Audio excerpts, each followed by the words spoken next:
less like this victim of singleness, of being single, and more like a victor of like, I can do these things. I can do hard things, because when it comes down to the end result, I'm so much happier that I did it as opposed to just staying at home.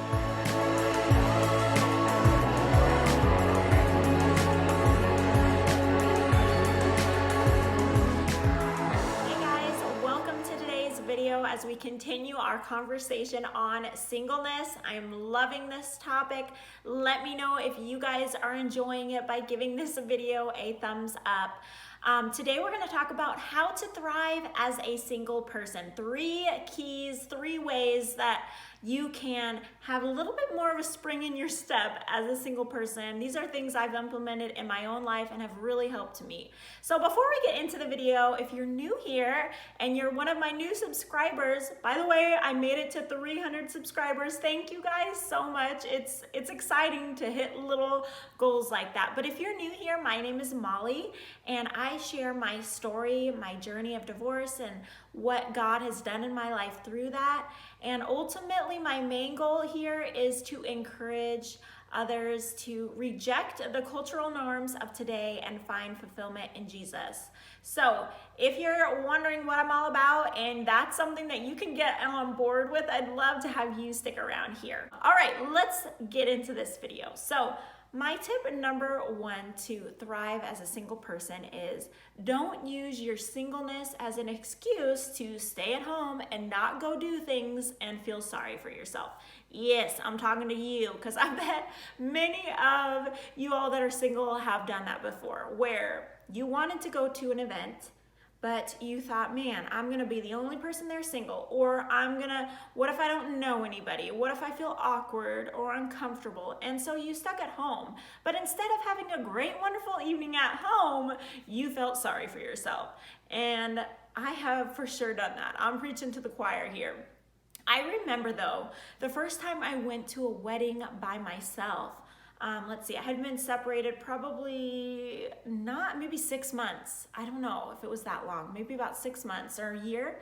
And I went to my friend's wedding, and I almost chickened out before. I was like, I don't know if I want to go. I have this fear. I think through the details of an event. So I was like, what if there's nobody I know that I can sit next to?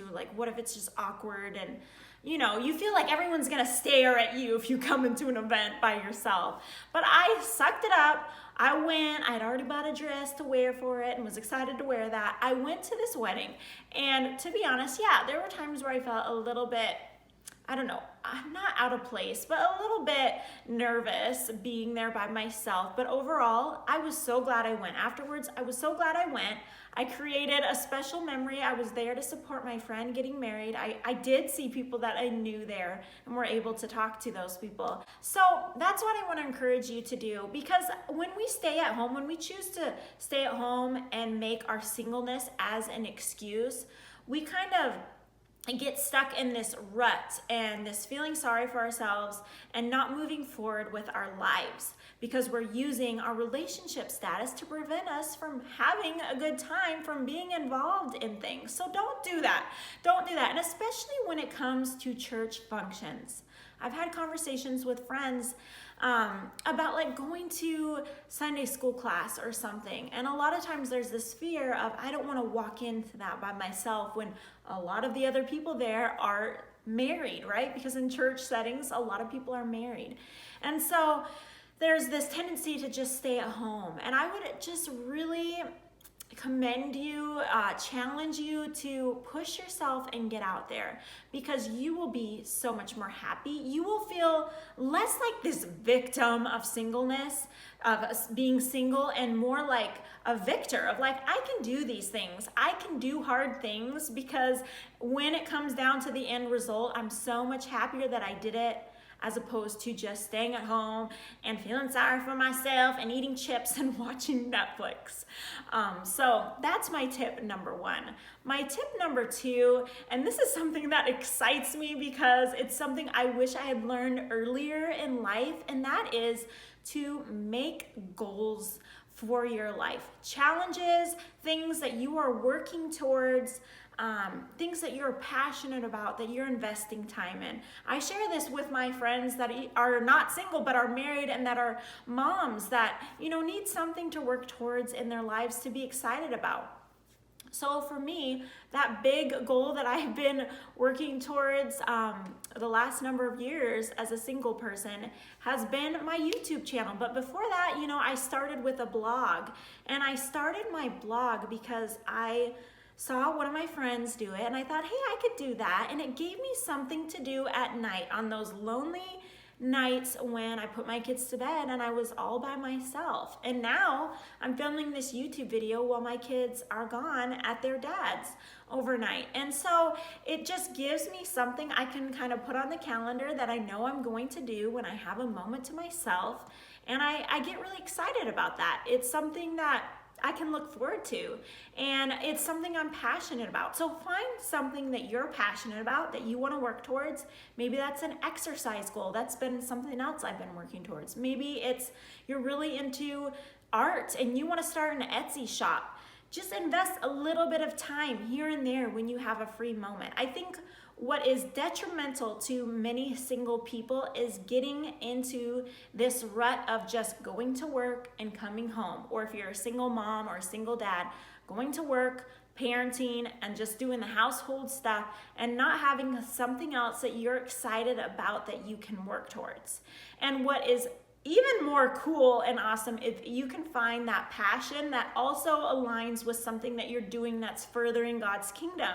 And that's what I feel like I'm doing with my channel is, yes, I love doing it, but also like I'm encouraging people, hopefully, and helping point people to Christ. So I would really encourage you to start brainstorming and thinking about what am I passionate about? And maybe it's going to take a little bit of trial and error of you trying different things and being like, no, that's not really my thing. But what's key is finding something you're passionate about and finding something that's doable for your life situation. For a while, I tried teaching a Sunday school class at my church, and it just really was not doable for my life situation because I had to cancel it so many times because my kids got sick that winter. And so this YouTube channel I can do at home. I can do when I have a free moment. I can even do it if my kids are taking a rest time. So doable, something that's doable, and something that you're passionate about. All right, so tip number 3, my last and final tip that is so important, and I would be failing you guys if I did not share this tip, and that is to take the time when you're single to do soul work. What do I mean by that? Well, I've got 3 little categories here: prayer, time in the Word, and these 2 things should be done daily if you can, and 3, counseling. So I want to unpack that a little bit.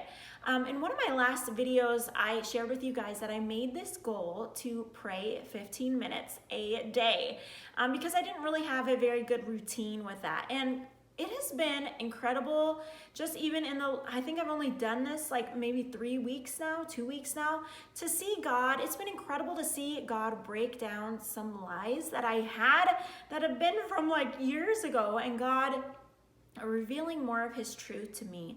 So prayer is so important. We underestimate that.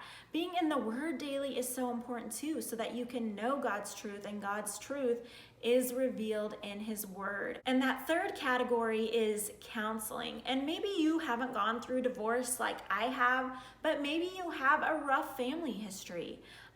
Maybe you have gotten some unhealthy habits in your life. Maybe you have some breakups that were really bad. Maybe you've dealt with abuse in your life.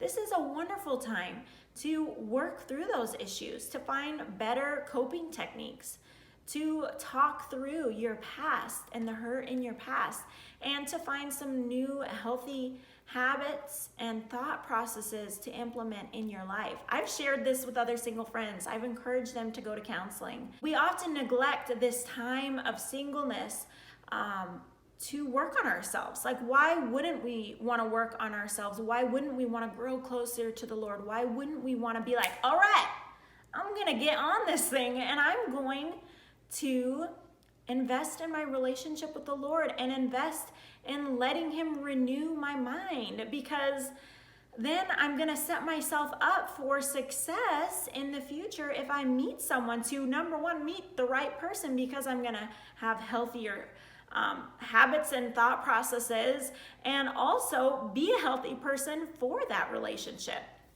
I want to share with you guys, this really hits home for something that happened to me this week when it comes to prayer.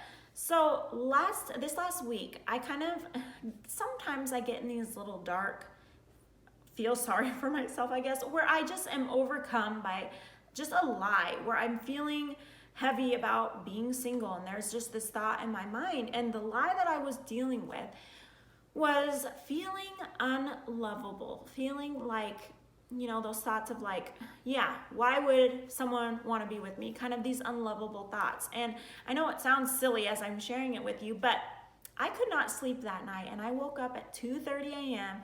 and I was just wrestling with those thoughts. And so I went to prayer and I prayed, and I didn't even, in the night when you're just having a hard time of it, and I didn't really even know what to think to get myself out of that just negative thought pattern. So I prayed and I said, God, I'm feeling unlovable. Like, show me what to think, show me what to believe.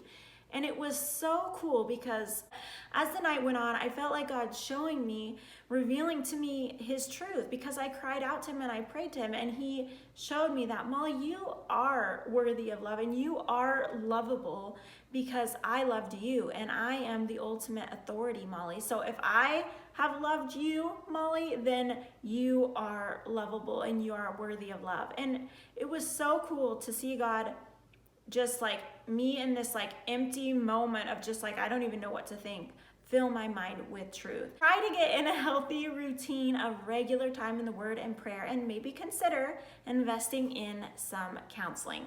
So those are my 3 tips for today. I hope that they were helpful to you.